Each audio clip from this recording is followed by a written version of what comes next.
पंचांग के अनुसार चैत्र कृष्ण पक्ष की एकादशी 2026 में 14 मार्च को सुबह 4:10 से आरंभ होगी, जो 15 मार्च सुबह 9:16 पर समाप्त होगी। ऐसे में उदया तिथि और दशमी तिथि रहित तिथि 15 मार्च को मिल रही है, इसलिए 2026 में पाप मोचनी एकादशी का व्रत 15 मार्च को रखा जाएगा। पाप मोचनी एकादशी का महत्व। चैत्र मास के कृष्ण पक्ष की एकादशी को पाप मोचनी एकादशी कहा जाता है और इसके नाम से ही पता चल रहा है कि ये सारे पापों को हरने वाली और नष्ट करने वाली होती है।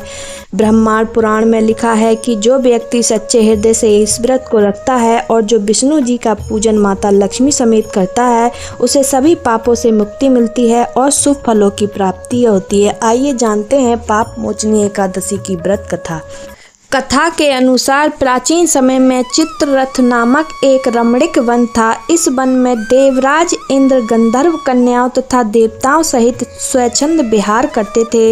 एक बार मेधावी नामक ऋषि भी वहां पर तपस्या कर रहे थे। वे ऋषि शिव के उपासक थे तथा अप्सराएं शिव द्रोहिणी अनंग दासी थीं।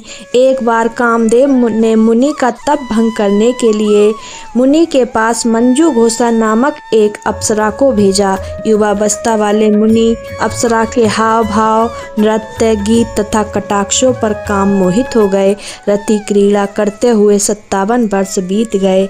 एक दिन मंजू घोषा ने देवलोक जाने की आज्ञा मांगी। उसके द्वारा आज्ञा मांगने पर मुनि को एहसास हुआ, आत्मज्ञान हुआ कि मुझे रसातल में पहुंचाने का एकमात्र कारण अप्सरा मंजू घोषा ही है। क्रोधित होकर उन्होंने मंजू घोषा को पिशाचिनी होने का श्राप दे दिया।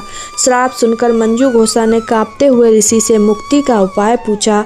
तब मुनि ने पाप मोचनी एकादशी का व्रत रखने को कहा और अप्सरा को मुक्ति का उपाय बताकर पिता चैवन के आश्रम में चले गए।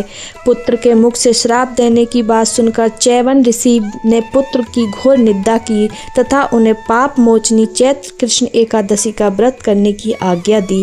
व्रत के प्रभाव से मंजू घोषा अप्सरा पिशाचिनी देह से मुक्त होकर देवलोक चली गई। इस तरह से जो कोई इस व्रत के महात्म को पढ़ता और सुनता है, उसके सारे संकट दूर होते हैं और उसे सभी संकटों से मुक्ति मिल जाती है तथा पापों का नाश होकर पुण्य फल प्राप्त होता है। इसके साथ ही जो भी कोई व्यक्ति मनुष्य विधि पूर्वक इस व्रत का पालन करके इसे करता है, उसके सारे पापों की मुक्ति होना निश्चित है।